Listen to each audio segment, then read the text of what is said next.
What's going on, guys? What's cracking? Today is transmission line day, and a couple other lines doing a couple other things. Working on her car, and we're doing the transmission lines. Again, everything supplied by RedHorse Performance. Thank you guys very much. Stuff is easy to work with too, which makes it nice. So let me give you guys like a general layout of the line so far and what we've got. I've also heat sleeved these lines, and they are PTFE. The reason for that is I usually wouldn't heat sleeve this. It's on the hot side of the engine, and just to be safe, it is down low. It shouldn't be an issue, but again, safe than sorry. Last thing I need is that bursting, something happening.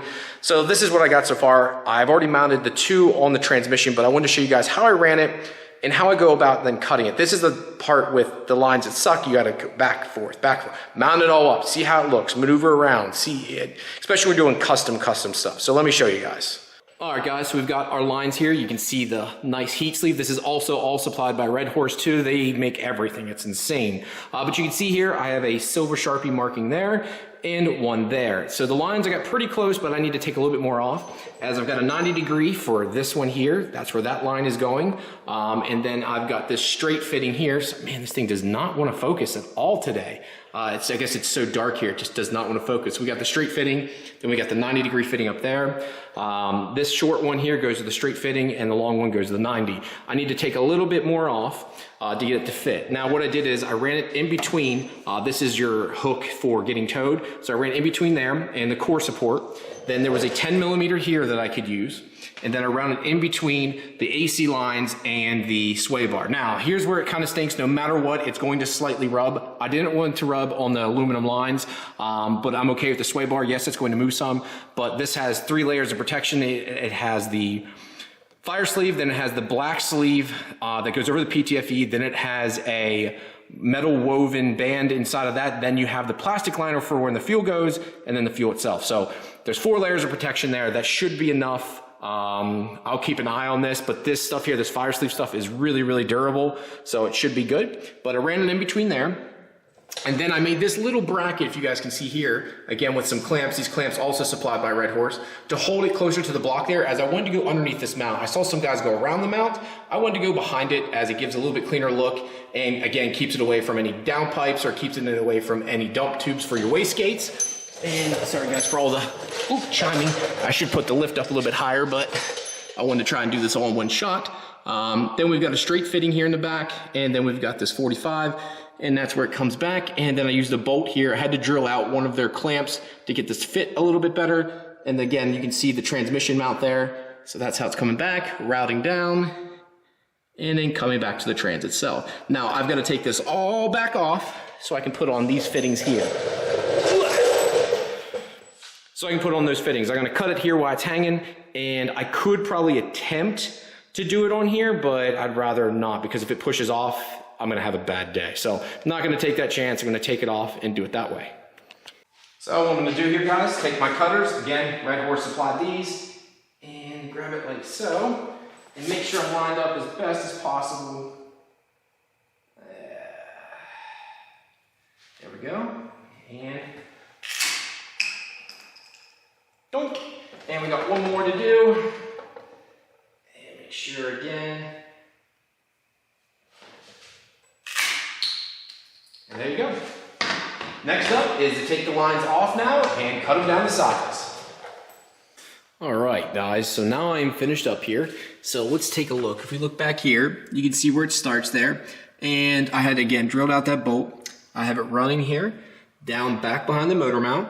And again, there's that little bracket I made. Yes, so there was an extra hole. I'm going to replace this, but that was a test piece trying to get the perfect height, as I needed to keep it away from the drain line. I didn't want it to interfere. So it runs there, and then you can see how close it is to the downspout, or the down part of that. I am going to be doing a video. Can't wait for you guys to see this, but check out these things. RedHorse sent me these bad boys, dash 20. So I'm making the radiator hoses out of dash 20 line. This stuff is, yeah, I mean, look at that. It's massive. So put that there. Don't want to scratch them. Gonna be changing that out, so I got to take this off and weld it. Ran that there, and then put another, can you see it right there? Another one of those little clamps, just to keep this hose, because it's a long stretch there, just to keep it from separating and stuff, and it just keeps it from rubbing on other things. And then come down here. We see here, it comes around, and then there's a factory bolt hole here, 10 millimeter. Again, I used a longer bolt with a regular hex head. It just was a lot easier to use. Went back behind this mount here, and then comes here. Now you can see it kind of crisscrosses as I want this top line. I wanted to be back behind this. Now the only concern I have is it sticks out a little bit past the actual trans cooler itself. So I'm not sure if it's going to rub against the intercooler. Koyorad is sending me a radiator, and they're now going to be selling intercooler cores. So we're going to make our own custom end tanks and stuff for this car. So I'll give you a little insight on that once we get there. But this should work. I don't think of anything else we really need to do. And one other thing I wanted to talk about here, drinking a Keystone, it is New Year's Eve right now, so typical for me, there's just hodgepodge of videos here. One other thing I wanted to show you guys is Larry Previs, however you say his last name, so apologize. The owner of Sound Performance told me about a port that you can use for a pressure sensor. So the idea with this is I would really like to use the Bosch temp/pressure sensor. Well, it turns out that the factory A340 has temp sensor built in, specifically the A340 from the Aristo, which I knew ahead of time, but I was going to use this Bosch sensor, so I'm just going to do external. Well, they're saying, use the one inside the pan and just use an external pressure sensor. Okay, so I won't be able to use the temp part of this, but I'll be able to use the pressure side. But here's one thing he told me, because I was going to have to build it into the line. You can actually use it directly off the trans. See that little bolt right there? So the little black piece above it, there's a little bolt right there. It's a 12 millimeter. You take that out, and if you tap it, you can put your sensor directly into there. So that's what my plan is. I'm going to actually do it directly into that hole there, and then run a sensor off of it from there. That should make things a little interesting, because you can see there, we got a sensor right above it. So it's going to be a little bit different for me, obviously, with the, I'm assuming the Mark IV style, which doesn't have some of these things. It's a little different. So we'll see if this works for me. Hopefully it does, as that would make my life a little bit easier. But I just wanted to show you guys that, so that is something you have. Again, coming over here, all of it's cleaned up. I'm just happy. One thing I noticed too, I'll get in here without hitting my head. This is different. So you can see here, this does not match up. So on the non-turbo version of the car, this flange is turned the other way. So what I might have to do is literally heat this up and then bend it up straight to slide on. So if I take this nut off here, do this here, there we go. You can see it has like a little, see how it's like flat here? This is supposed to be able to slide up and onto that.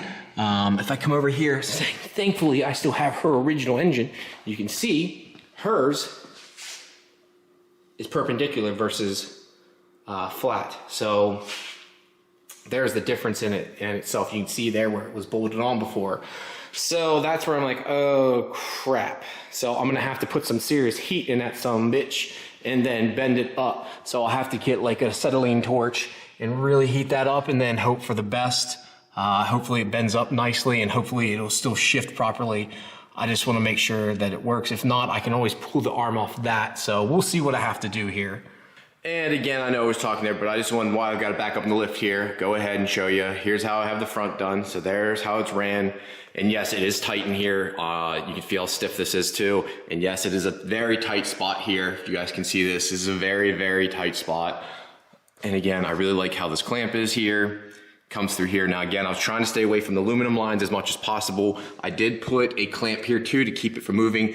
Yes, it is rubbing against this bar here for your sway bar. Yes, it is touching up against here too, but it's nothing crazy. And I do have the fire sleeve in it, if you can see here, even with the car twisting and moving, it shouldn't be too bad.